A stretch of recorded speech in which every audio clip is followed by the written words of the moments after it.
सफेद साड़ी पहने रजनी अपनी बड़ी सी हवेली के मंदिर में बैठी थी और आंसू बहा रही थी।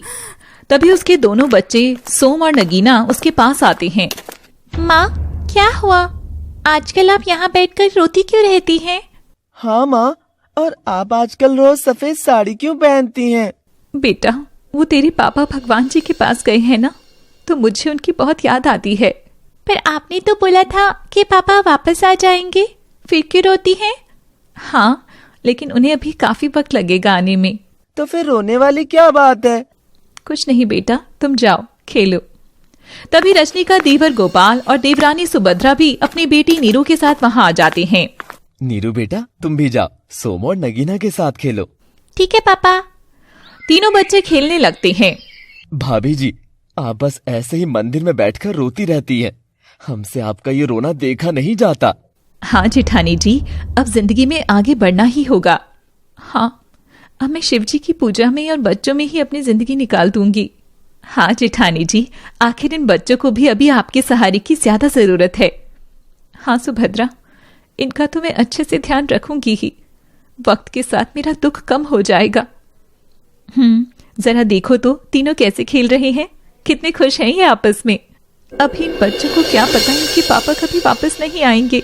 आप अकेली नहीं है भाभी जी, हम सब आपके साथ हैं, फिक्र मत कीजिए। हाँ जेठानी जी, हम सबका आपस में मिलकर वक्त कैसे निकल जाएगा कुछ पता ही नहीं लगेगा। हाँ, सही कहते हैं आप लोग। असल में 10 दिन पहले ही रजनी के पति की अचानक मौत हो गई थी और उसके बच्चे भी अभी काफी छोटे थे, जो मौत शब्द का मतलब भी नहीं समझते थे। कुछ दिन बाद, जेठानी जी, कल शिवरात्रि है, पंडित जी को न्योता भी तो देना है। हाँ, मैं पंडित जी को कहकर आई थी, वे कल सुबह ही आ जाएंगे। हाँ, और मंदिर में सारी तैयारी भी करवानी है। हाँ देवर जी, वो सब आप करवा लेना। ठीक है भाभी। मम्मी, शिवरात्रि पर क्या होता है? बेटा, शिवरात्रि पर शिव जी की पूजा करते हैं। कल हम सब हवेली के मंदिर में पूजा करवाएंगे। अच्छा, वो वाले पंडित जी आएंगे? उनसे तो मुझे बहुत डर लगता है। नहीं बेटा, ऐसा नहीं बोलते। ताई जी, वे तो बहुत ही डरावने लगते हैं। लेकिन मुझे तो अच्छे लगते हैं वे। कल सब बच्चों को जल्दी उठना है और सुबह पूजा करनी है। ठीक है माँ। सुभद्रा, तुम बाकी सामान देख लेना और देवर जी से मंगवा लेना। ठीक है। तो रजनी अपने कमरे में चली जाती है। हाँ, जब देखो रौब झाड़ती रहती है। हाँ, अरे धीरे बोलो, कहीं सुन ना ले। सब आपकी ही गलती है। आपके भाई ने सारी प्रॉपर्टी इसके नाम कर दी और आपके हाथ फूटी कौड़ी भी नहीं आई। बस कुछ ही वक्त की बात है, कुछ दिन और सह लो रजनी की मनमानी, फिर हर जगह हमारा राज होगा। बस इसी चक्कर में इस रजनी की बच्ची को सहन कर रही हूँ, क्योंकि हमारे पास तो कोई जमीन जायदाद है ही नहीं। हो जाएगी, सब्र करो। तो अगले दिन शिवरात्रि होती है और सुबह त्रिपुरारी पंडित हवेली में पहुंच जाता है। आ गए हैं हम। कहाँ हैं सब लोग? उठ गए या नहीं? प्रणाम पंडित जी, सब यही है। हम सब आप ही का इंतजार कर रहे थे। प्रणाम पंडित जी, हम सब तैयार हैं। चलो अब सब मंदिर में चलते हैं। आज जी भर के शिव जी की पूजा अर्चना करनी है। तो सभी हवेली के मंदिर की तरफ जाने लगते हैं और देखते हैं कि वहाँ शिवलिंग पर 2 नाग नागिन बैठे होते हैं। सब बाहर रुक जाते हैं। वाह, अद्भुत नजारा। शिवरात्रि वाले दिन नाग नागिन का जोड़ा देखना बहुत ही शुभ संकेत है। पर मुझे तो डर लग रहा है। मुझे भी। त्रिपुरारी पंडित के अलावा सब लोग नाग नागिन को देखकर डर गए थे। पंडित जी, लेकिन अब हम पूजा कैसे करेंगे? चिंता मत करो, मेरे पास बीन है। अभी बीन बजाऊंगा और ये नाग नागिन यहाँ से चले जाएंगे। मैंने तो पहली बार नाग नागिन देखे हैं। बच्चों, सब पीछे हट जाओ। आप सब लोग जरा दूर चले जाइए, मैं इनको काबू कर लूंगा। तभी त्रिपुरारी पंडित अपने झोले में से एक बीन निकालता है और बजाने लगता है। बीन की आवाज सुनकर वह नाग नागिन काफी दूर झाड़ियों में चले जाते हैं। बच्चों, तुम तीनों कहीं दूर मत जाना। देखा ना, यहाँ पर नाग नागिन है, तुम्हें डस लेंगे। हाँ, अगर कोई भी दूर गया तो उसे नागिन खा जाएगी। यहीं रहना। ठीक है मम्मी, हम यहीं हैं। यहाँ पूजा में बैठ जाओ और अगर नहीं बैठना तो मंदिर में ही खेल लो। हम खेलेंगे। तो तीनों बच्चे मंदिर में ही खेलने लगते हैं और वहीं बाकी सब शिवजी जी की पूजा कर रहे थे। इतनी देर से पूजा चल रही है, पता नहीं कब पूरी होगी। आज शिवरात्रि है, माँ ने बोला था कि आज शिव जी की ज्यादा पूजा करनी है। मेरा तो अब यहाँ मन ही नहीं लग रहा। हवेली में चलते हैं। नहीं सोम, माँ ने मना किया था, कहीं भी नहीं जाना। तो कहीं और जाकर छुपन छुपाई खेलते हैं। नहीं नीरू, हमें बहुत डांट पड़ेगी। कुछ नहीं होता, वो सब तो पूजा कर रहे हैं, हम थोड़ी देर में खेलकर वापस आ जाएंगे। तभी तीनों बच्चे मंदिर से बाहर निकलने लगते हैं और अचानक गोपाल की नजर उन पर पड़ती है और वह पूजा के बीच में से उठकर आ जाता है। नीरू, कहाँ जा रही हो तुम? पापा, हम तो खेलने जा रहे हैं। चुपचाप यहाँ बैठो, कहीं नहीं जाना। तुम्हें रोका था ना? चाचा जी, मैंने भी रोका था, पर ये दोनों मान ही नहीं रहे थे। तुम दोनों को जाना है तो जाओ, नीरू को कहीं मत लेकर जाना। ठीक है चाचा जी।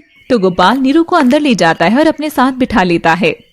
देवर जी, मेरे दोनों बच्चे कहाँ हैं? चिंता मत करो भाभी जी, वो यहीं खेल रहे हैं।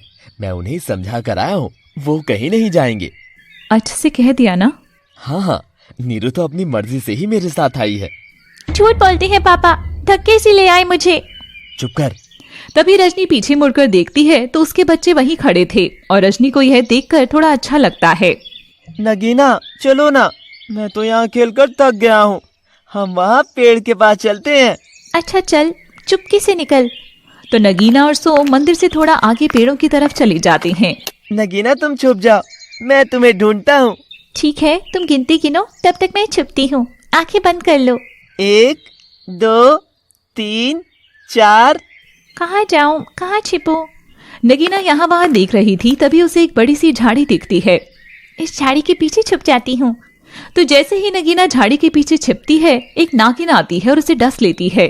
तभी नगीना के जोर से चिल्लाने की आवाज आती है। नगीना, क्या हुआ?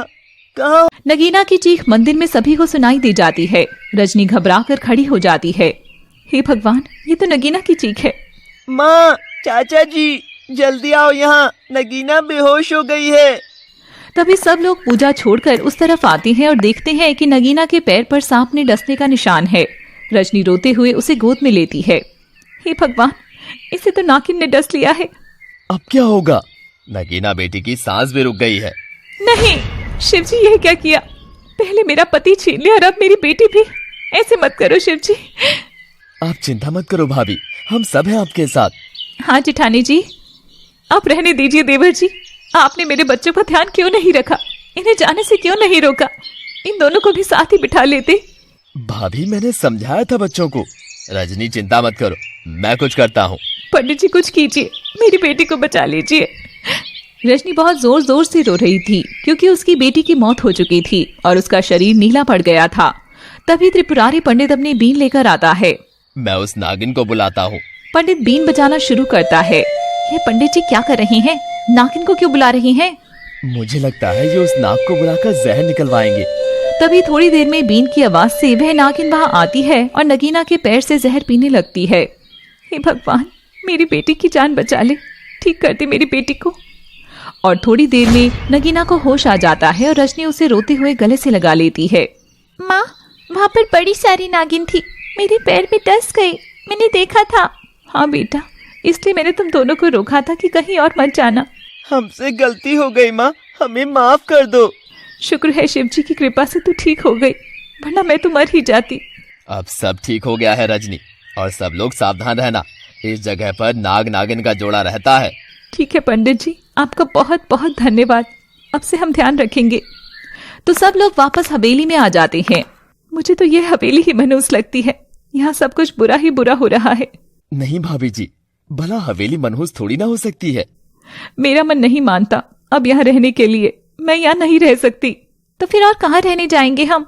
हमारा दूसरा घर भी तो है, उसमें रह लेंगे। मैं अपने बच्चों को नहीं खोना चाहती। ठीक है भाभी जी, जैसा आपको ठीक लगे, हम कुछ ही दिनों में घर बदल लेंगे। तो रजनी के कहने पर सब लोग हवेली छोड़ने को तैयार हो जाते हैं। वहीं वह नागिन थोड़ी दूर जाकर बेहोश हो जाती है और वह नाग उसके पास आता है और इंसान का रूप ले लेता है। नैना उठो, ये क्या हो गया? नागिन भी इंसानी रूप में आ जाती है। वह मैंने उस बच्ची नगीना को डस लिया था और उसका जहर निकाल लिया। अब मैं नहीं बचूंगी नागेश। नहीं नहीं, ऐसा मत कहो, तुम्हारे बिना मेरा क्या होगा नैना? नागेश, अब मेरा अंश उसी बच्ची में है। लेकिन वो तो छोटी बच्ची है। हाँ, लेकिन जब वह 21 साल की हो जाएगी तो उसे सब याद आ जाएगा। वह एक नागिन का रूप ले लेगी। नैना, इतना वक्त मैं तुम्हारे बिना कैसे रहूंगा? नागेश, तुम मुझसे प्यार करते हो तो मेरे लिए इंतजार करना ही होगा। अब मैं तुम्हें नगीना के रूप में ही मिलूंगी। नागेश जोर जोर से रोने लगता है और थोड़ी देर में नैना नागिन मर जाती है। मैं छोड़ूंगा नहीं उस नगीना को। उसकी वजह से मेरी नैना मेरी जिंदगी से चली गई। सबको मार दूंगा, सबको। और नागेश गुस्से में हवेली की तरफ जाने लगता है। अगले एपिसोड में हम देखेंगे कि क्या नागेश अपनी साथी नागिन की मौत का बदला नगीना से लेगा या नहीं। पिछले एपिसोड में आपने देखा कि रजनी के पति की मौत के बाद वह अपने बच्चे सोम और नगीना के लिए जीती है। वहीं शिवरात्रि वाले दिन नगीना को एक नागिन डस लेती है और त्रिपुरारी पंडित बीन बजाकर उस नागिन को बुलाता है और वह नगीना के शरीर से जहर निकाल देती है। कुछ ही देर बाद उस नागिन की मौत हो जाती है और मरने से पहले नागिन अपने साथी नागेश से कहती है कि 13 साल बाद नाग पंचमी के दिन नगीना के रूप में ही वह उसे मिलेगी। अब आगे नागेश नाग रूप में ही गुस्से में नगीना के पास पहुंचता है। नगीना अपने बेड पर सो रही थी। इसी लड़की की वजह से मैंने अपनी नैना को खो दिया है। अब इसे मैं यहीं पर मार दूंगा। और तभी नागेश उसे डसने वाला होता है, लेकिन वह अचानक रुक जाता है। नहीं, मैं इसे नहीं मार सकता। मुझे मेरी नैना ने बोला था कि वो इसी नगीना के रूप में मुझे मिलेगी। तभी अचानक नगीना की आंख खुल जाती है और सांप को देखकर नगीना जोर से चिल्लाती है। रजनी और सोम भागते हुए उसके कमरे में आते हैं, लेकिन सांप जा चुका था। क्या हुआ नगीना, तुम चिल्लाई क्यों? माँ, यहाँ पर मैंने सांप को देखा था। लेकिन बेटा, यहाँ तो कोई भी सांप नहीं है। सच में माँ, यही मेरे बेड पर बैठा था, मुझे डसने आया था।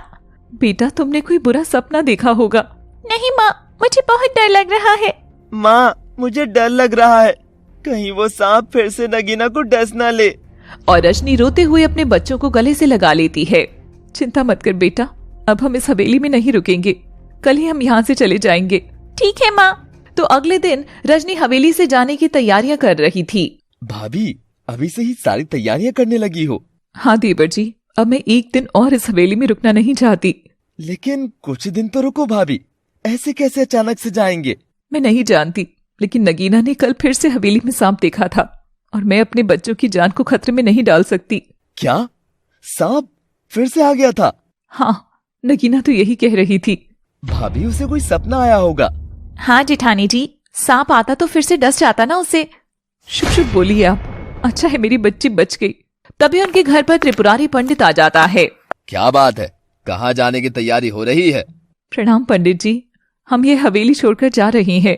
हाँ पंडित जी, भाभी तो मान ही नहीं रहे। आप लोग बातें कीजिए, मैं जरा नगीना के पास जाती हूँ। तो रजनी वहाँ से चली जाती है। भला ऐसा भी क्या हो गया गोपाल? पंडित जी, आप कुछ भी करके रजनी भाभी को यहाँ से जाने से रोक लीजिए। अच्छा, लेकिन क्यों? देखिए, ये हवेली मुझे मेरे नाम करवानी है। आप अगर अभी भाभी को रोक लेंगे तो इस हवेली का आधा हिस्सा मैं आपको दे दूंगा। लालच दे रहा है तू मुझे। सोच लीजिए पंडित जी, अभी भी मौका है। ठीक है, मंजूर है। बस कैसे भी करके इस नगीना को हवेली से निकालना है, ये आगे चलकर खतरा बन सकती है। वो तो मुझ पर छोड़ दो। वो त्रिपुरारी पंडित हवेली के लालच में आ जाता है। तभी रजनी वहाँ आती है। रजनी, तुमने बताया नहीं कि ये हवेली छोड़कर क्यों जा रही हो? नगीना को फिर से सांप दिखा था, मैं बच्चों के लिए यहाँ जा रही हूँ। लेकिन यहाँ से जाना कोई सही उपाय नहीं है। पर क्यों पंडित जी? पहले बताओ कि नगीना बेटी कहाँ है, मुझे उससे बात करनी है। पंडित जी, वो बहुत डरी हुई है, कल उसे बुखार भी आ गया था, अभी वह अपने कमरे में है। ठीक है, मैं जरा उससे बात करता हूँ, फिर ही कुछ बता पाऊंगा। तो त्रिपुरारी नगीना से बात करने के लिए उसके कमरे में चला जाता है। बेटा, कैसी हो तुम? प्रणाम पंडित जी, मैं ठीक हूँ। कल क्या हुआ था, मुझे बताओ। पंडित जी, जब मैं सो रही थी तो एक सांप मेरे सामने बैठा था। अच्छा, फिर? मैं उसे देखकर डर गई, लेकिन वो वहाँ से चला गया। अच्छा हुआ, उसने तुम्हें कोई नुकसान तो नहीं पहुँचाया? नहीं पंडित जी। तभी त्रिपुरारी कुछ सोचने लगता है। कुछ तो रहस्य की बात है। सांप आया और नगीना को कुछ भी नहीं कहा, शायद वो नागमणि का रक्षक हो। खैर, रजनी ने हवेली छोड़ने की सारी तैयारियां कर ली थी। सुभद्रा, तुम भी सारी तैयारियां कर लो, अब हमें आज ही यहाँ से जाना होगा। ठीक है, करती हूँ। तो सुभद्रा मुंह बनाकर अपने कमरे में चली जाती है और उसके पीछे पीछे गोपाल भी पहुंच जाता है। आपकी भाभी ने तो हमें नौकर समझ रखा है, अब एक दिन में क्या सारी तैयारियां होती है? अब करनी ही पड़ेगी, और क्या करें बताओ? उस घर में जाकर भी क्या करें? वह घर भी तो भाभी के ही नाम है, हमारा तो कोई ठिकाना ही नहीं है। तुम चिंता मत करो, वो घर भी मैं अपने नाम करवा लूंगा और ये हवेली भी। कम से कम ये हवेली तो हमारे नाम होनी चाहिए। हाँ, अभी तो तुम तैयारी करो, भाभी को अकेले नहीं जाने देंगे। हाँ, वरना यह तो वही कब्जा करके बैठ जाएगी, हमें आने भी नहीं देगी। हाँ। तभी त्रिपुरारी पंडित वहाँ आ जाते हैं। रुक जाओ सब, कोई हवेली छोड़कर गया तो अनर्थ हो जाएगा। क्या? हाँ, अगर तुम गई तो तुम्हारी बेटी की मौत निश्चित है, सांप इसे छोड़ेगा नहीं। ये क्या कह रहे हैं आप पंडित जी? वही जो सच है, मैंने अपनी दिव्य शक्ति से सब देख लिया है, अब फैसला तुम्हारे हाथों में है। इतना कहकर त्रिपुरारी वहाँ से चला जाता है। क्या सोचा है भाभी आपने? नहीं नहीं, मैं नहीं जाऊंगी इस हवेली से। हाँ भाभी जी, पंडित जी बहुत पहुंचे हुए हैं, इनकी बात कभी गलत नहीं होती। ठीक कहते हैं आप, अब नहीं जाएंगे। पंडित की बात से रजनी बहुत डर जाती है और उस हवेली में ही रह जाती है। वहीं त्रिपुरारी और गोपाल मिलकर नगीना को निकालने की चाल चलते हैं और एक नकली सांप ले आते हैं। बस अब हमें जब भी मौका मिलेगा ये नकली सांप हमें नगीना को दिखाना है, ताकि उसके मन में दहशत बैठ जाए। हाँ पंडित जी, डर डर में रहेगी तो उसे रजनी यहाँ से कहीं और भेज देगी।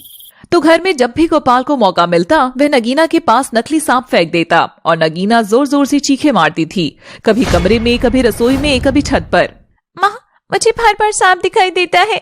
बेटा, तू इस बारे में ज्यादा सोचती है, इसलिए तुझे सांप दिखता है। माँ, मैं कुछ नहीं सोचती, पता नहीं ऐसा क्यों होता है। चिंता मत कर बेटा, कुछ नहीं होगा। ठीक है माँ। तो अगले दिन उनके घर में त्रिपुरारी पंडित आता है। अरे कोई है घर पर? हाँ पंडित जी, आइए, प्रणाम। प्रणाम। और कैसे हो तुम सब? ठीक है पंडित जी, नाग पंचमी आ रही है। हाँ, पूजा भी करवानी है नाग पंचमी पर। हाँ, उसी सिलसिले में बात करने आया हूँ। पंडित जी, आप सामान की लिस्ट बना दीजिए, हम सब मंगवा लेंगे। ठीक है। और तुम्हारी बेटी नगीना कैसी है? तभी नगीना वहाँ आ जाती है। प्रणाम पंडित जी, मैं ठीक हूँ। हाँ पंडित जी, इसे हर जगह सांप दिखाई देते हैं, मैं क्या करूँ? सोचती हूँ इसे कहीं और भेज दूँ। हाँ, बहुत अच्छी बात है, पढ़ लिख कर कुछ बन जाएगी। हाँ पंडित जी, मुझे पढ़ने का बहुत शौक। त्रिपुरारी और गोपाल खुश हो रहे थे क्योंकि उनकी चाल काम कर रही थी। तो कुछ दिनों बाद नाग पंचमी आ जाती है और नगीना के घर पर त्रिपुरारी पंडित नाग पंचमी की पूजा करते हैं। आज इस नगीना को इस नकली सांप से डराकर बुरे हाल कर दूंगा। तो पूजा के दौरान सबकी आंखें बंद थी। गोपाल नगीना के पीछे बैठा था। वह नगीना की गोदी में नकली सांप रख देता है और नगीना चीखें मारकर खड़ी हो जाती है। गोपाल चुपके से सांप को उठाकर छुपा लेता है। आह माँ, वे देखो, सांप है मेरी गोदी में। बेटा, कुछ भी नहीं है। है माँ, मुझे दिख रहा था। मुझे लगता है इसकी दिमागी हालत ठीक नहीं है, इसीलिए इसे हर जगह सांप दिख रहा है। ये कैसी बातें करते हैं देवत जी, मेरी बेटी बिल्कुल ठीक है। हाँ चाचा जी, ये सिर्फ डरी हुई है। रजनी, ये जगह, ये शहर नगीना के लिए जानलेवा हो गया है। हाँ पंडित जी, मैं इसे जल्द से जल्द अपनी बहन के पास विदेश भेज देती हूँ।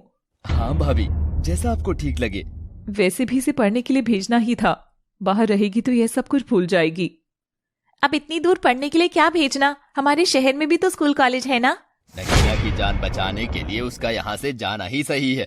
हाँ पंडित जी, आप सही कहते हैं। तो अब नगीना के विदेश जाने की तैयारियां होने लगी थी। नगीना बेटा, सारी पैकिंग हो गई? हाँ माँ, मैंने सब कर लिया है। मैं तो कहती हूँ तू भी चल मेरे साथ में। नहीं, मैं माँ के साथ रहूंगा। खैर, जैसे तैसे रजनी अपनी बेटी को विदेश भिजवा देती है। तो नगीना के विदेश पहुंचने से रजनी काफी खुश थी। आज तो मैं बहुत खुश हूँ, मेरी बेटी विदेश पढ़ने गई है। हाँ भाभी, जरूर वो नाम रोशन करेगी। हाँ भाभी, मैं भी बहुत खुश हूँ कि हमारी नगीना बाहर चली गई है। मैं तो कहती हूँ सोम भी पढ़ लेता। नहीं चाची जी, मुझे पढ़ने का शौक नहीं है। अच्छा माँ, मैं खेलने जाता हूँ। तो सोम बाहर चला जाता है। ठीक है बेटा। भाभी जी, आज मैंने खीर बनाई है। बहुत अच्छी बात है, आज तो दिन भी खुशी का है। वो भाभी जी, एक प्रॉपर्टी ली थी आपके नाम से, आपके साइन चाहिए थे। हाँ हाँ, ले आओ देवर जी। तभी गोपाल 2 कागजात लेकर रजनी के पास आता है। वहीं रजनी इतनी खुश थी कि उसने ध्यान ही नहीं दिया कि वह कागज किस चीज के थे। ये लीजिए भाभी जी, इस पर साइन कर दीजिए। हाँ, कर देती हूँ। तो रजनी बिना चेक किए उन कागजात पर साइन कर देती है। तभी सुभद्रा खीर लेकर आती है। भाभी जी, जरा ये खीर खाकर बताइए कैसी है। तो रजनी जैसे ही खीर खाती है, थोड़ी देर में उसे बेहोशी छा जाती है। तभी सुभद्रा और गोपाल जोर जोर से हंसने लगते हैं। अगले एपिसोड में देखेंगे कि सुभद्रा ने खीर में आखिर क्या मिला दिया था और दोनों इतने खुश क्यों हो रहे थे। पिछले एपिसोड में आपने देखा कि नागेश नाग नगीना को डसने आता है, लेकिन उसने नैना की बात याद आ जाती है और वह वहाँ से चला जाता है। गोपाल और त्रिपुरारी मिलकर नगीना को नकली सांप से डराते हैं। रजनी उसे पढ़ने के लिए विदेश भेज देती है। वहीं गोपाल ने रजनी से 2 कागजात पर झूठ बोलकर साइन करा लिए थे। तभी सुभद्रा रजनी को खीर खिलाती है और रजनी बेहोश हो जाती है। अब आगे। बेचारी भाभी। अब जाकर हमारी कोई किस्मत खुलेगी। तभी वहाँ पर नीरू भी आ जाती है। ये क्या मम्मी, ताई जी को क्या हो गया? बस तू समझ ले कि जो हुआ है अच्छा ही हुआ है। चलो, इन दोनों माँ बेटे से तो अब छुटकारा मिलेगा। लेकिन अब इसका करना क्या है? इसे पड़ी रहने दो बेहोश, और तुम जाकर इसके कमरे से सारा सामान पैक करके बाहर ले आओ। ठीक है। तो सुभद्रा रजनी के कमरे में जाती है और उसका सारा सामान पैक कर देती है। बस इसका सारा सामान घर से बाहर निकाल देता हूँ, और इस रजनी को भी। हाँ, और सोम को अपने आप जब पता लग जाएगा, और गेट बंद कर लेना। तो कुछ देर बाद जब सोम आता है तो देखता है कि घर के सारे दरवाजे बंद हैं और बाहर सामान के ढेर पर रजनी बेहोश पड़ी है। माँ, ये क्या हो गया? माँ उठो। सोम भागकर दरवाजा खटखटाता है, लेकिन कोई दरवाजा नहीं खोलता। चाचा जी, चाची दरवाजा खोलो, देखो माँ को क्या हो गया। थोड़ी देर में रजनी को होश आ जाता है और रजनी यह सब देखकर बहुत हैरान हो जाती है और वह सब समझ जाती है। माँ, ये सब क्या हुआ? बेटा, तेरे चाचा चाची ने धोखा दिया है, हमें हवेली से बाहर निकाल दिया। लेकिन क्यों? तभी गोपाल सुभद्रा खिड़की से बाहर देखते हैं। ये आज तो मेरी कई सालों की इच्छा पूरी हुई है। बहुत खुश हूँ मैं आज। और क्या, तो हमें तो बस मौका चाहिए था। लेकिन चाची जी, चाचा जी, हमें घर में आने दीजिए, मुझे भूख लगी है। चुप कर नालायक। इतने सालों से रजनी सारी जगह पर कब्जा करके बैठी है, और हमें भी कुछ चाहिए था। अब तो ये हवेली भी मेरे नाम है और दूसरा घर भी। कितने झूठे हो तुम लोग, ऐसा करके कभी खुश नहीं रहोगे। तो सच बोलते तो क्या साइन कर देती? अब आखिर हम कहाँ जाएंगे? मुझे क्या लेना, जहाँ मर्जी वहाँ धक्के खाओ, सड़कों पर भीख मांगो, बस दफा हो जाओ यहाँ से। मैं हाथ जोड़ती हूँ, मुझे मत निकालो। मेरा सोम छोटा है, मैं इसे लेकर कहाँ जाऊंगी? एक आंख फोड़ दे इसकी, ज्यादा भीख मिलेगी। ऐसे मत कहो, रहम करो मुझ पर। तभी गोपाल और सुभद्रा कुछ सोचने लगते हैं और तभी सुभद्रा दरवाजा खोल देती है। सिर्फ एक शर्त पर ही तुझे अंदर आने दूंगी। हाँ बताओ, मैं सब करूंगी। अब तो वैसे भी खोने के लिए कुछ नहीं बचा है। ठीक है, तुझे इस हवेली में नौकरों वाला कमरा मिल जाएगा और अब से तू इस हवेली का सारा काम करेगी। हाँ, अब मंजूर है तो देख ले, वरना जा जहाँ मर्जी। नहीं नहीं, मुझे मंजूर है, मैं सब कर लूंगी, बस मुझे जगह दे दो रहने की। तो इस तरह रजनी उस हवेली की नौकरानी बनकर हवेली के पुराने कमरे में अपने बेटे सोम के साथ रहने लगती है। अगले दिन रजनी सोम को स्कूल के लिए तैयार कर रही थी। माँ, मुझे नहीं जाना। नहीं बेटा, पढ़ना जरूरी है। तभी गोपाल वहां आ जाता है और उसके स्कूल के बैग से सारी बुक्स निकालकर फाड़ देता है। कोई जरूरत नहीं है स्कूल जाने की, बस थोड़ा बड़ा हो जाए तो मजदूरी करना, तब तक अपनी माँ के साथ रहे।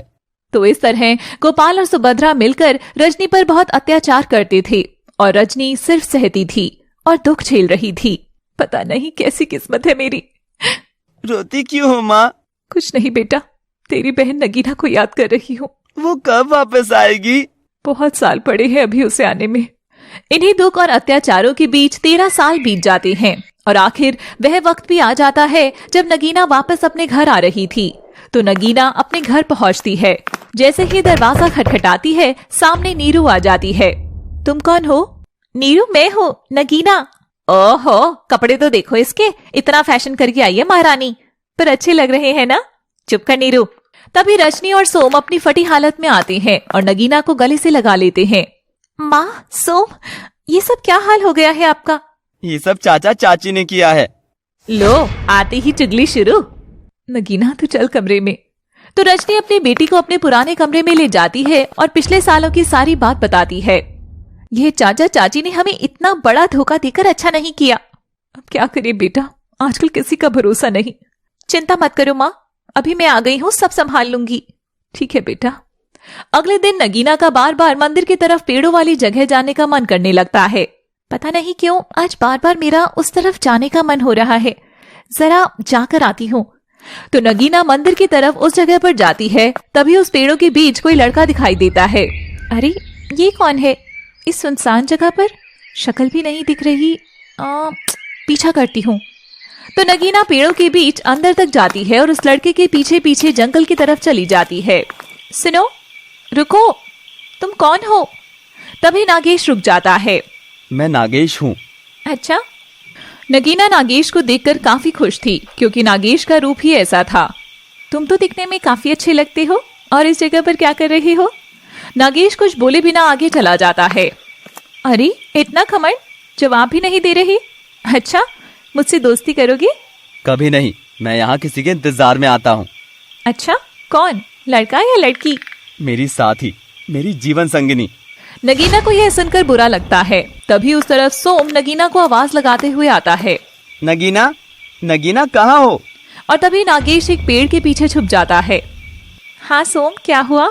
तुम यहाँ क्यों आई हो? तुम्हें पता है ना ये जगह कौन सी है? बस मेरा मन कर रहा था यहाँ आने का। माँ को पता लगा तो वो तुम्हें बहुत डांटेगी। बचपन में इसी जगह पर तुम्हें सांप ने डसा था। चलो अब। सोम और नगीना वहाँ से चले जाते हैं, लेकिन दोनों की यह बात सुनकर नागेश बहुत खुश हो जाता है। इसका मतलब यही मेरी नैना है, ये वही लड़की है, नगीना। मैं बहुत खुश हूँ। तो अगले दिन सुबह नगीना उठती है तो उसे खिड़की के बाहर से पेड़ों के बीच नागेश दिखता है। ये तो वही लड़का है कल वाला, लेकिन अब मैं इसके पीछे नहीं जाऊं। वही नागेश नगीना को देखकर मुस्कुरा रहा था और उसे हाथों से इशारा करके बुला रहा था। पर ये मुझे बुला क्यों रहा है? जाकर पूछती हूँ। और जैसे ही नगीना बाहर जाती है वैसे वैसे नागेश पेड़ों के बीच आने लगता है। आगे जाने पर देखती है कि सामने एक सांप बैठा था। हे भगवान, सांप! पर वो लड़का कहाँ गया? मुझे यहाँ से भागना होगा। तभी नगीना भागने लग जाती है और नागेश नाग रूप में उसके पीछे पीछे आता है और अचानक से वह नगीना के सामने आकर अपना फन फैला लेता है। अब मैं क्या करूं? मुझे आना ही नहीं था। हे भगवान, रक्षा करो। नगीना इस सांप को देखकर सुन पड़ जाती है और तभी नागेश इंसानी रूप में आ जाता है और यह देखकर नगीना को अपनी आंखों पर यकीन नहीं होता। ये क्या? नगीना, तुम मेरी नैना हो। तुमने मुझे पहचाना नहीं? तुम? पर ये कैसे संभव है? नगीना, मैं हूँ, तुम्हारा नागेश। तुम्हें कुछ याद नहीं है?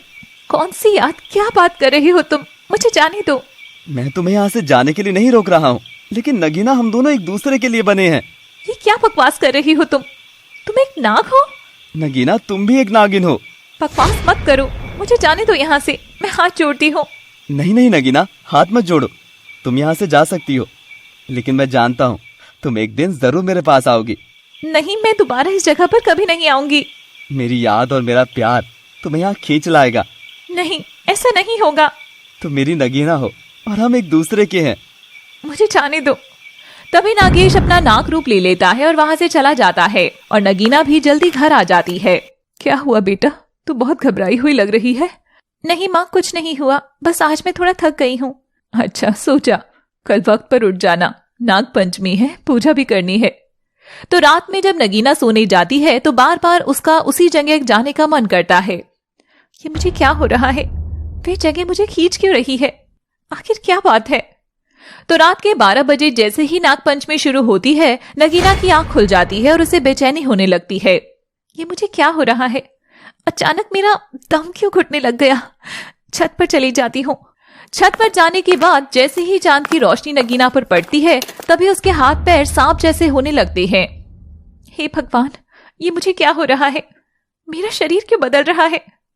वह धीरे धीरे नागिन का रूप ले रही थी और जोर जोर से चिल्लाने लगती है। ये क्या हो रहा है मुझे? कहीं उस नागेश की बात सच तो नहीं थी? और नगीना भी अब पूरी तरह नागिन बन गई थी। तभी नगीना देखती है कि छत पर कोई आ रहा था। तो अगले एपिसोड में हम देखेंगे कि क्या किसी ने नगीना का यह रूप देखा था और नगीना खुद को कैसे किसी की नजरों से बचाती है। पिछले एपिसोड में आपने देखा कि नगीना अपने घर वापस आ जाती है। उसका मंदिर वाली जगह जाने का मन करता है जहां वह नागेश से मिलती है। वहीं वह नागेश के प्यार को ठुकरा देती है। नाग पंचमी वाले दिन नगीना एक नागिन का रूप लेने लगती है और तभी उसकी चीखों की आवाज सुनकर कोई छत पर आने लगता है। अब आगे लगता है कोई ऊपर आ रहा है। मुझे जल्दी से इंसानी रूप में आना होगा। तभी वहां से सोम और रजनी ऊपर आते हैं और वह नगीना की तरफ देखते हैं और नगीना इंसानी रूप में आ चुकी थी। बेटा क्या हुआ? मुझे तेरी चिल्लाने की आवाजें आ रही थी। हाँ, बहुत जोर जोर से चिल्ला रही थी। क्या हो गया? और आधी रात में तू यहाँ छत पर क्या कर रही है? अरे माँ, शांत हो जाओ, कुछ नहीं हुआ। मैं तो बस खुली हवा में सांस लेने आई थी। पर चिल्लाई क्यों थी? कुछ नहीं, मेरे पास एक छिपकली आ गई थी। आपको पता है ना मुझे छिपकली से कितना डर लगता है। हाँ, ये तो मैं भी जानता हूँ। चल आ जा अब नीचे, सो जा। आप लोग चलिए, मुझे भी नींद नहीं आ रही। तभी रजनी और सोम वहां से चले जाते हैं। नगीना 1 घंटे तक वहीं रहती है और उसका फिर से मंदिर के पास जाने का मन करता है। अब मेरा मन कर रहा है कि मैं उस जगह पर जाऊं। ना जाने ये मुझे क्या हो जाता है। नगीना ना चाहते हुए भी उस जगह पर खींची चली जाती है और वहां उसे इंसानी रूप में नागेश मिलता है। मुझे पता था तुम जरूर आओगी। मैं तुमसे मिलने नहीं आई हूँ। अच्छा ठीक है प्रिय, वैसे बहुत बहुत बधाई हो। किस बात की बधाई? क्योंकि तुम नागिन रूप में आ गई हो। लेकिन तुम्हें कैसे पता? क्योंकि आज के दिन तो ये होना ही था। ये मुझे क्या हो रहा है? मुझे कुछ समझ नहीं आ रहा। नगीना चिंता मत करो, ये तुम्हारे साथ पहली बार हो रहा है, लेकिन ये तो होना ही था प्रिय। लेकिन क्यों? मेरे साथ ही क्यों? क्योंकि मेरी साथी नैना ने तुम्हें बचपन में डस लिया था और उसके अंश तुम्हारे अंदर आ गए थे। मरने से पहले नैना ने मुझसे कहा था कि वो मुझे तुम्हारे रूप में ही मिलेगी। लेकिन मैं तो एक इंसान थी। हाँ, लेकिन ईश्वर ने तुम्हें ही इसके लिए चुना है और मैं पिछले 13 सालों से तुम्हारा इंतजार कर रहा हूँ। क्या? सच में? हाँ नगीना, ईश्वर ने हम दोनों को एक दूसरे के लिए बनाया है। अब तो तुमने खुद देख लिया होगा। हाँ। और मैं तुमसे प्यार करता हूँ, तुम भी मुझसे करती हो, लेकिन तुम अभी उसे देख नहीं पा रही। लेकिन मैं किसी नाग से प्यार नहीं कर सकती। तुम कर सकती हो, तुम भी नागिन हो, लेकिन हम दोनों इंसानों वाली जिंदगी जी सकते हैं। शायद तुम सही कहते हो नागेश, इसी वजह से मैं हमेशा इस जगह की तरफ खींची चली आती थी। हाँ नगीना, अब मेरी बात तुम समझ रही हो। तभी नागेश अपनी बाहें फैला लेता है और बड़े प्यार से नगीना की तरफ देखता है। अब तो मेरे पास आ जाओ नगीना, मैंने तुम्हारा बहुत इंतजार किया है। हाँ नागेश, मैं सब जान गई हूँ। तभी नगीना नागेश को गले से लगा लेती है और दोनों बहुत खुश होते हैं। मुझे पता था ईश्वर मेरे इंतजार का मुझे अच्छा फल ही देंगे। तुम्हारा प्यार सच्चा था नागेश, इसलिए मैं ना चाहते हुए भी बार बार तुम्हारे पास आ जाती थी। हाँ प्रिय, तुम मेरी हो और मैं सिर्फ तुम्हारा। और यहीं से नागेश और नगीना के बीच प्यार भरे रिश्ते की शुरुआत होती है। आज हम पहली बार एक दूसरे से प्यार से मिले हैं। आज हमारे प्यार की शुरुआत हुई है। हाँ नागेश। तो नागलोक का ये नियम है कि हमें इस मौके का जश्न मनाना चाहिए। पर वह कैसे? हम दोनों अब इंसान रूप में नृत्य करेंगे और इस साथ का आनंद लेंगे। ठीक है। तभी नागेश और नगीना नृत्य करने लगते हैं। काफी देर तक नृत्य करने के बाद दोनों बैठ जाते हैं। मुझे सच में बहुत अच्छा लग रहा है नागेश तुम्हारे साथ। हाँ नगीना, लेकिन मुझे लगता है कि अब तुम्हें यहाँ से जाना चाहिए, सुबह होने वाली है। हाँ, तुम कितना ध्यान रखते हो मेरा, और मैं तुमसे इतने यूं ही डरती थी। कोई बात नहीं नगीना, मेरा भी परीक्षा का समय था। हाँ नागेश, अब मैं चलती हूँ। दोबारा कब मिलोगी? बस तुम याद कर लेना, तुम्हारी याद में मैं खींची चली आऊंगी। ठीक है नगीना। तो नगीना जैसे ही पेड़ों के बीच से बाहर निकलती है, वहाँ उसे त्रिपुरारी पंडित मिल जाता है और नगीना बहुत घबरा जाती है। नगीना, तुम यहाँ, और वो भी इस वक्त? हाँ पंडित जी, वो मैं बस। क्या हुआ? तुम डर क्यों रही हो? नहीं, बस मैं यहाँ मंदिर में आई थी। लेकिन मंदिर तो मैं खोलता हूँ और अभी तक मंदिर बंद है, और मंदिर तो पीछे है। हाँ, वो यहाँ से कुछ आवाजें आ रही थी, इसलिए देखने चली आई। लेकिन इतनी सुबह तुम अकेली ऐसी सुनसान जगह पर आ गई? वो पंडित जी, आज नाग पंचमी है, तो मुझे लगा कि मुझे सुबह जल्दी उठकर पहले मंदिर में जाना चाहिए। अच्छा, अब तुम आ ही गई हो तो पूजा करके ही चली जाना, मैं मंदिर ही खोल रहा हूँ। ठीक है पंडित जी, चलिए। तो त्रिपुरारी पंडित मंदिर खोलता है और सामने शिवलिंग पर नाग बैठा होता है। ओहो, यहाँ तो फिर से नाग बैठा है। ये यही रहता है? क्या बात है नगीना, आज तुम्हें डर नहीं लग रहा? नहीं पंडित जी, इसमें डरने वाली क्या बात है? पहले तो तुम बहुत डरती थी। हाँ, लेकिन अब मुझे डर नहीं लगता। ये तो अभी चला जाएगा। तभी नाग उस नगीना के पैरों के पास से होकर चला जाता है और वह बिल्कुल भी नहीं डरती। त्रिपुरारी पंडित यह देखकर हैरान रह जाता है। आखिर बात क्या है?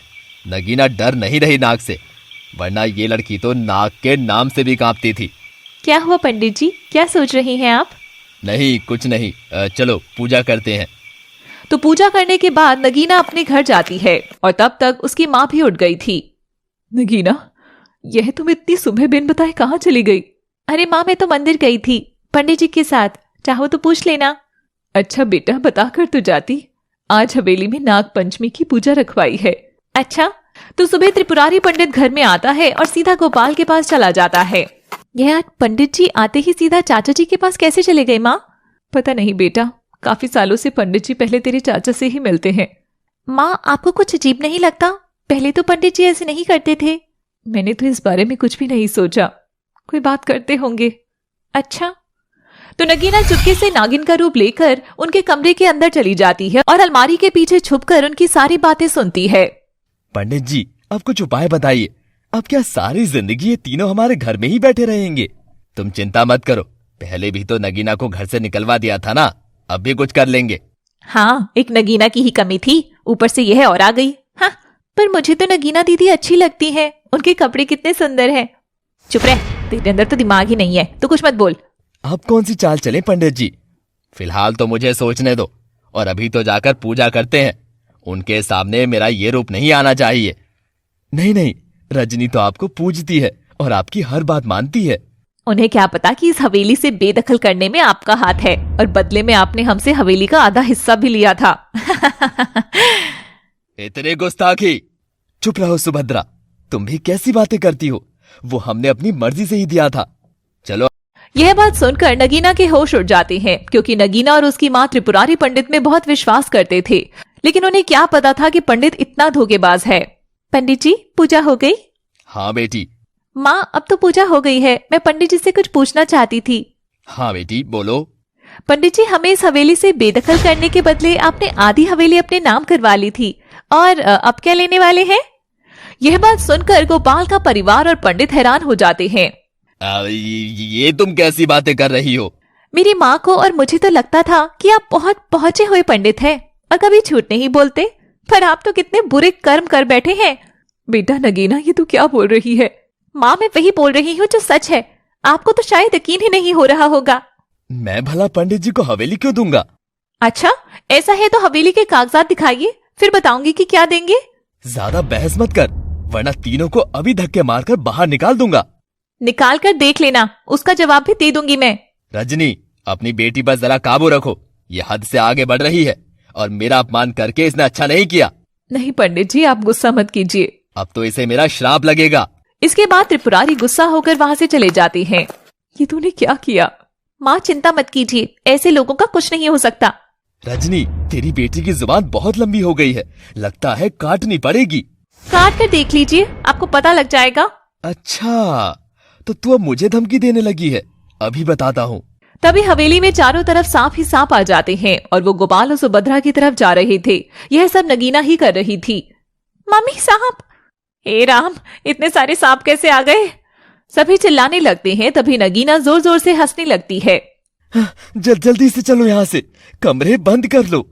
हे भगवान, बेटा चल यहाँ से। माँ, चिंता मत करो, हमें कुछ नहीं कहेंगे। पर ऐसा कैसे हो सकता है? तुम डरो मत। तभी सांप के डर से गोपाल और सुभद्रा अपनी बेटी के साथ जाकर छुप जाते हैं। वही वह सांप भी वापस चले जाते हैं। आधी रात में नगीना नागेश के पास जाती है और नागिन बनकर कहीं छुप जाती है। नगीना, मैं जानता हूँ तुम आ गई हो, लेकिन कहाँ हो? तुम मुझे ढूंढो, मैं क्यों बताऊं?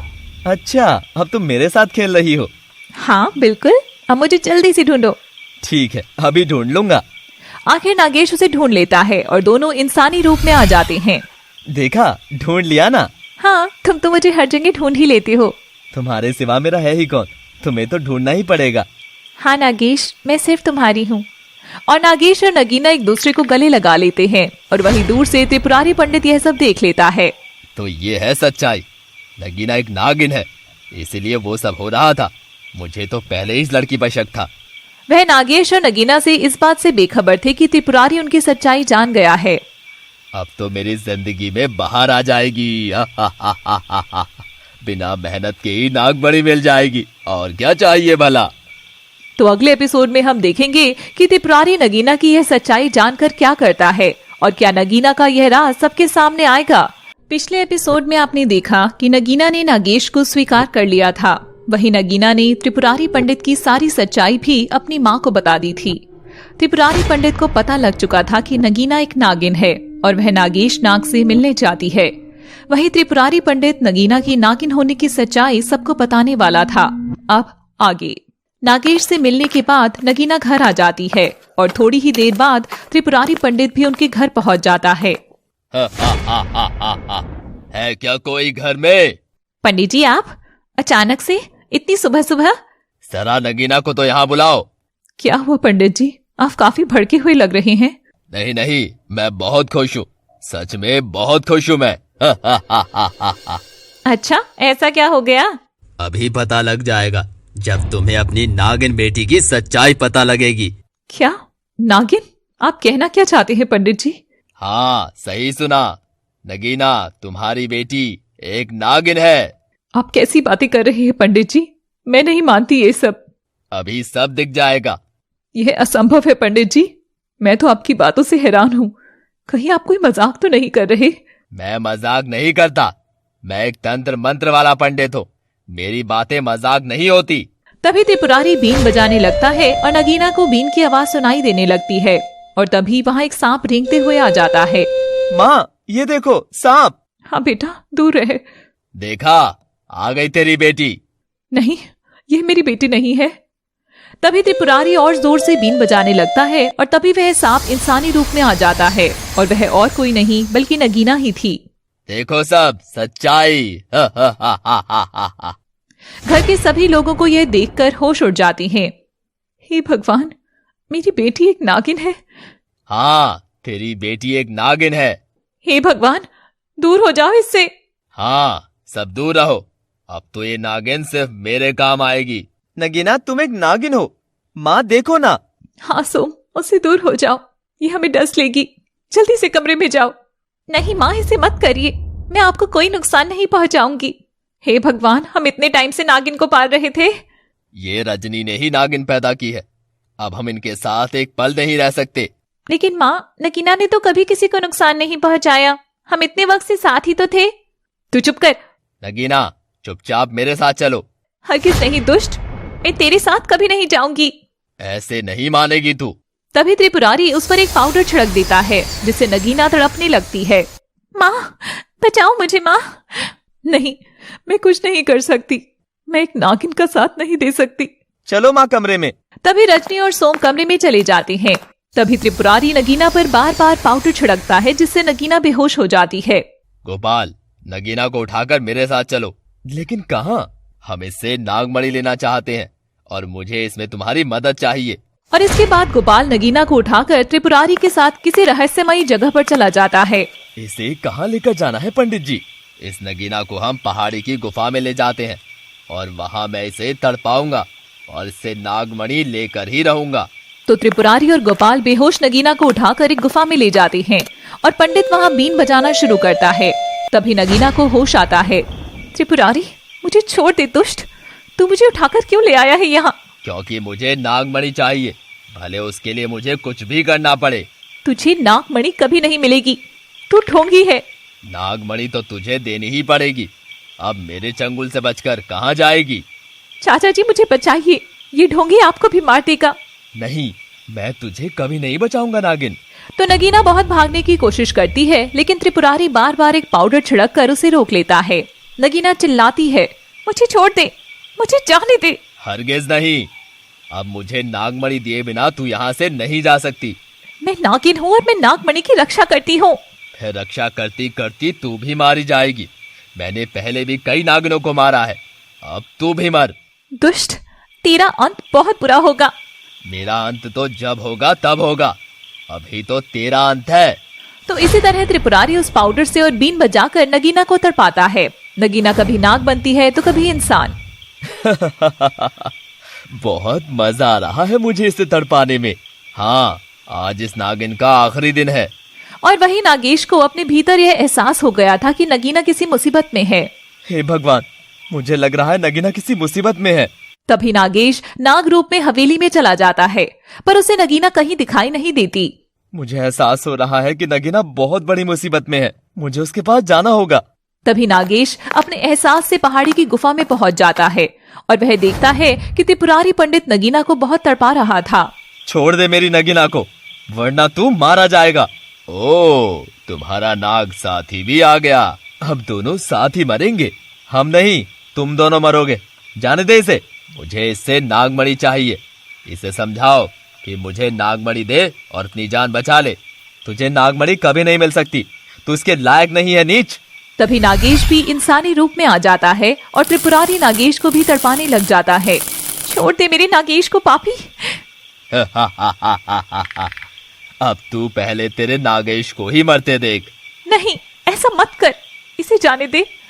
अगर तू इसकी जिंदगी बचाना चाहती है तो नागमणि लाकर दे दे हमें। नहीं नगीना, नागमणि किसी भी कीमत पर नहीं देनी है। ठीक है, तो फिर दोनों एक दूसरे की मौत का तमाशा देखो। कभी त्रिपुरारी नागेश पर पाउडर छिड़ककर उसे और ज्यादा तड़पाता, कभी वह नगीना को तड़पाता तो कभी नागेश को। अभी भी सोच ले नगीना, इसकी जान बचा ले। नहीं नगीना, चाहे मैं मर जाऊं, लेकिन नागमणि इनके हाथ कभी नहीं आनी चाहिए। लेकिन नगीना से नागेश की पीड़ा देखी नहीं जा रही थी। आखिर वह हार मान लेती है। रुक जा त्रिपुरारी, रुक जा, मैं तुझे नागमणि लाकर दे दूंगी। कहीं तू झूठ तो नहीं बोल रही? नहीं नहीं, मैं सच में लाकर दूंगी। मेरे नागेश को छोड़ दे। तभी त्रिपुरारी रुक जाता है। ठीक है, जब तक तू नागमणि को लेकर मेरे पास नहीं आती तब तक ये नागेश मेरे कब्जे में रहेगा। जल्दी जा नगीना और नागमणि लेकर सीधा यहाँ आ जा। अगर नहीं आई तो मैं तुझे फिर से पकड़ ही लूंगा और नागेश भी मारा जाएगा। नहीं नहीं, इसे कुछ मत कहना, मैं जरूर आऊंगी। तो तभी नगीना अपने नागिन रूप में आ जाती है और जल्दी से हवेली में पहुंचती है और फिर से इंसान बन जाती है। माँ सो, मुझे आपकी मदद चाहिए। दूर हो जा नागिन मुझसे, हमें तुझसे डर लगता है। नहीं माँ, ऐसे मत कहो, मुझे मदद चाहिए, वरना वे लोग नागेश को मार देंगे। भला हम इसमें क्या कर सकते हैं, और ना जाने कौन है ये नागेश। माँ, त्रिपुरारी पंडित बहुत बुरा है, तांत्रिक है, उसे नागमणि चाहिए और नागेश से मैं प्यार करती हूँ। तो तुम मेरे पास क्यों आई है नागिन? यहाँ से चली जा नागिन, हमें तुमसे बहुत डर लग रहा है। आप लोग मुझसे मत डरिए, मैं किसी को कुछ नहीं कहूंगी। लेकिन कोई भी नगीना की बात सुनने को तैयार नहीं था। वह रोती हुई वहां से वापस चली जाती है। अब मैं क्या करूं, मुझे कुछ समझ नहीं आ रहा। मैं नागेश को मरने के लिए नहीं छोड़ सकती। और फिर नगीना पेड़ों के बीच एक जगह पर जाती है जहाँ मिट्टी में एक शिवलिंग होता है। उस पर ही नागमणि रखी होती है। हे शिव शंकर, मुझे माफ कर देना, लेकिन मुझे यह नागमणि लेकर जानी ही होगी, वरना वह लोग नागेश को मार देंगे। तो जैसे ही नगीना नागमणि निकालती है, वहाँ पर हर तरफ से 4 सांप आ जाते हैं और सभी इंसानी रूप ले लेते हैं। मुझे जाने दीजिए साथियों, वरना वह लोग नागेश को मार देंगे। नहीं, हम तुम्हें ये नागमणि नहीं ले जाने दे सकते। लेकिन मेरा नागेश मुसीबत में है। नगीना सही कह रही है, हमें इसकी सहायता के लिए इसके साथ जाना चाहिए। नहीं बहन, वह तुम लोगों को भी मार देंगे। चाहे जो हो, हम नागेश को बचाएंगे। लेकिन अभी मुझे यह नागमणि लेकर जाने दो। मैं आपके आगे हाथ जोड़ती हूँ।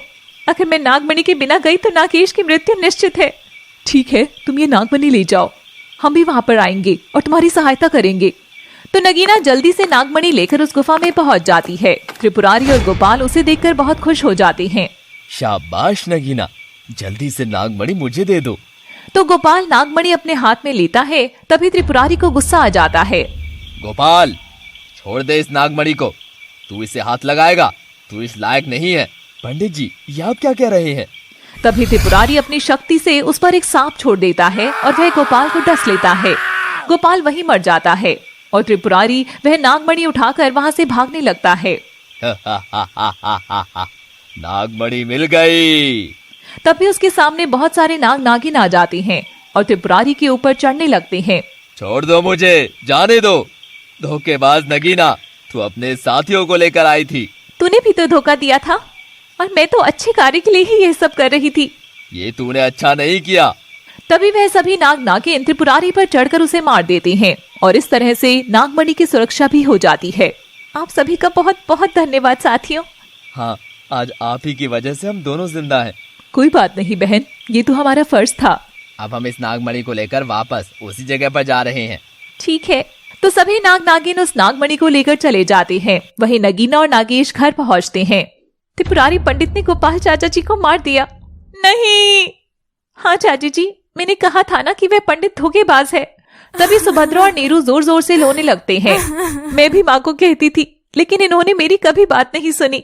इन्हीं की वजह से आज मेरे पापा इस दुनिया में नहीं रहे। नहीं नीरू, ऐसे मत कहे, मुझसे गलती हो गई। माँ, मैं यहाँ से हमेशा हमेशा के लिए जा रही हूँ। माँ जी, हमें आशीर्वाद दीजिए। नहीं नागेश, ये हमसे डरते हैं। और ये हमें कभी नहीं अपनाएंगे। अब हम अपनी ही दुनिया में खुश रहेंगे। ठीक है नगीना, अब हम चलते हैं। अब से आप इस हवेली में खुशी खुशी रहिएगा। तो इसके बाद नागेश और नगीना नागलोक में एक साथ खुशी खुशी रहते हैं। वहीं उसका परिवार भी अब अच्छे से हवेली में रहता था, लेकिन वह लोग गोपाल को खो चुके थे। बुरे कर्म का बुरा